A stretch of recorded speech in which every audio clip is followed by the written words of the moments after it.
Room of the White House now. My fellow Americans, tonight I want to speak to you about what the United States will do with our friends and allies to degrade and ultimately destroy the terrorist group known as ISIL. As Commander-in-Chief, my highest priority is the security of the American people. Over the last several years, we have consistently taken the fight to terrorists who threaten our country. We took out Osama bin Laden and much of al-Qaeda's leadership in Afghanistan and Pakistan.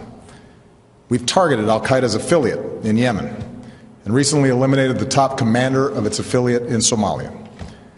We've done so while bringing more than 140,000 American troops home from Iraq and drawing down our forces in Afghanistan, where our combat mission will end later this year. Thanks to our military and counterterrorism professionals, America is safer.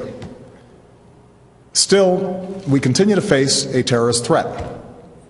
We can't erase every trace of evil from the world, and small groups of killers have the capacity to do great harm. That was the case before 9/11, and that remains true today. And that's why we must remain vigilant as threats emerge. At this moment, the greatest threats come from the Middle East and North Africa, where radical groups exploit grievances for their own gain. And one of those groups is ISIL, which calls itself the Islamic State. Now let's make two things clear. ISIL is not Islamic. No religion condones the killing of innocents, and the vast majority of ISIL's victims have been Muslim. And ISIL is certainly not a state. It was formerly al-Qaeda's affiliate in Iraq and has taken advantage of sectarian strife and Syria's civil war to gain territory on both sides of the Iraq-Syrian border. It is recognized by no government, nor by the people it subjugates. ISIL is a terrorist organization, pure and simple, and it has no vision other than the slaughter of all who stand in its way.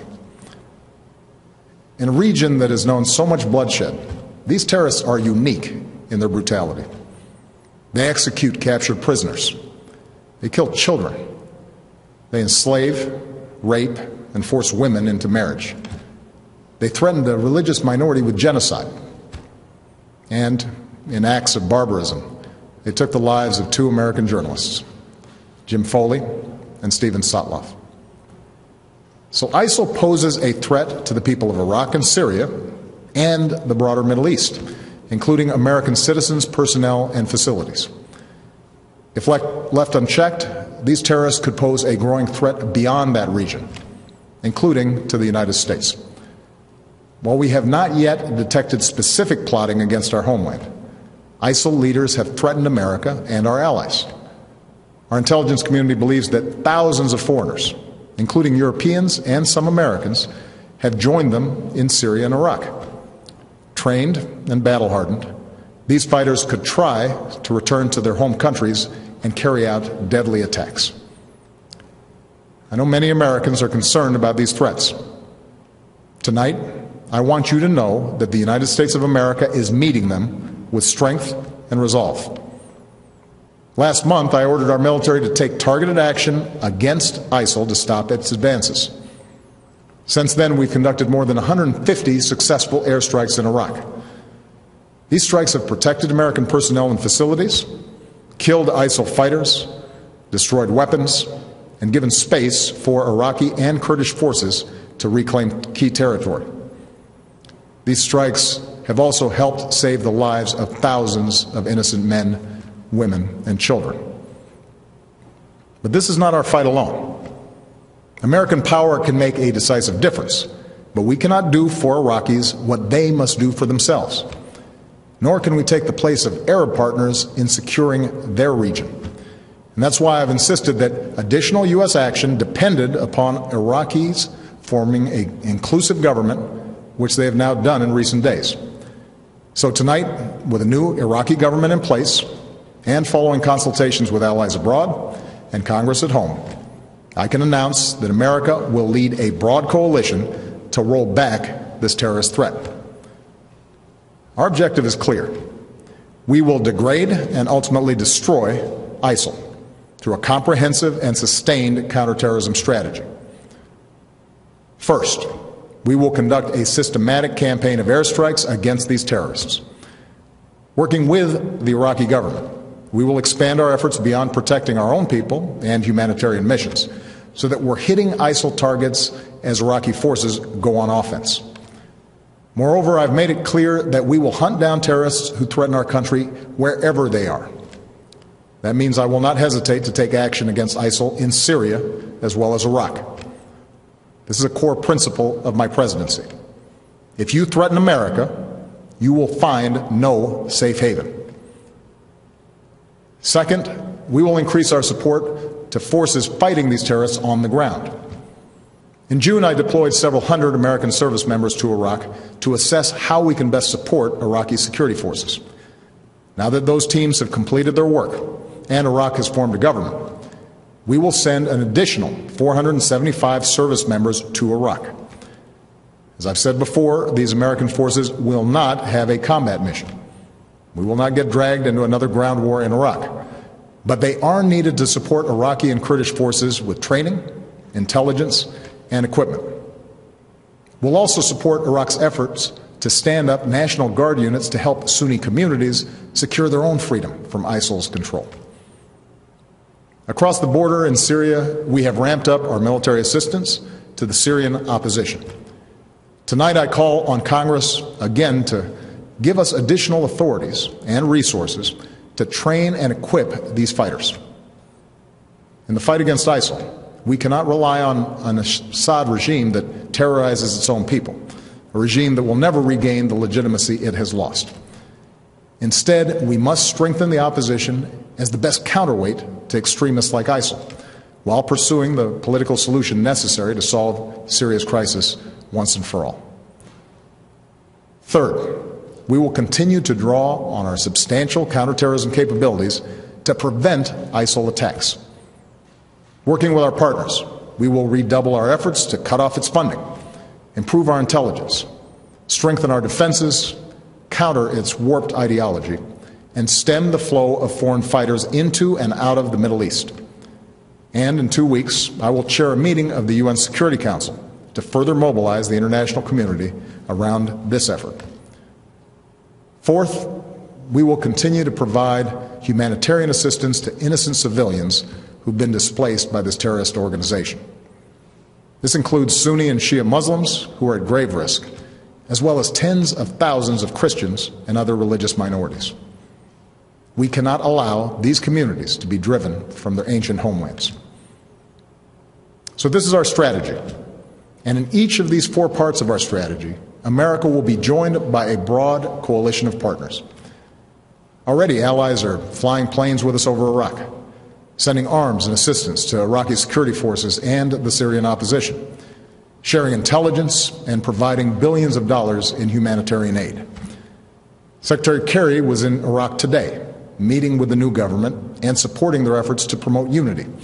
And in the coming days, he will travel across the Middle East and Europe to enlist more partners in this fight, especially Arab nations who can help mobilize Sunni communities in Iraq and Syria to drive these terrorists from their lands. This is American leadership at its best. We stand with people who fight for their own freedom, and we rally other nations on behalf of our common security and common humanity. My administration has also secured bipartisan support for this approach here at home. I have the authority to address the threat from ISIL, but I believe we are strongest as a nation when the President and Congress work together. So I welcome congressional support for this effort in order to show the world that Americans are united in confronting this danger. Now, it will take time to eradicate a cancer like ISIL. And any time we take military action, there are risks involved, especially to the servicemen and women who carry out these missions. But I want the American people to understand how this effort will be different from the wars in Iraq and Afghanistan. It will not involve American combat troops fighting on foreign soil. This counterterrorism campaign will be waged through a steady, relentless effort to take out ISIL wherever they exist using our air power and our support for partners' forces on the ground. This strategy of taking out terrorists who threaten us while supporting partners on the front lines is one that we have successfully pursued in Yemen and Somalia for years, and it is consistent with the approach I outlined earlier this year: to use force against anyone who threatens America's core interests, but to mobilize partners wherever possible to address broader challenges to international order. My fellow Americans, we live in a time of great change. Tomorrow marks 13 years since our country was attacked. Next week marks 6 years since our economy suffered its worst setback since the Great Depression. Yet, despite these shocks, through the pain we felt and the grueling work required to bounce back, America is better positioned today to seize the future than any other nation on earth. Our technology companies and universities are unmatched. Our manufacturing and auto industries are thriving. Energy independence is closer than it's been in decades. For all the work that remains, our businesses are in the longest uninterrupted stretch of job creation in our history, despite all the divisions and discord within our democracy.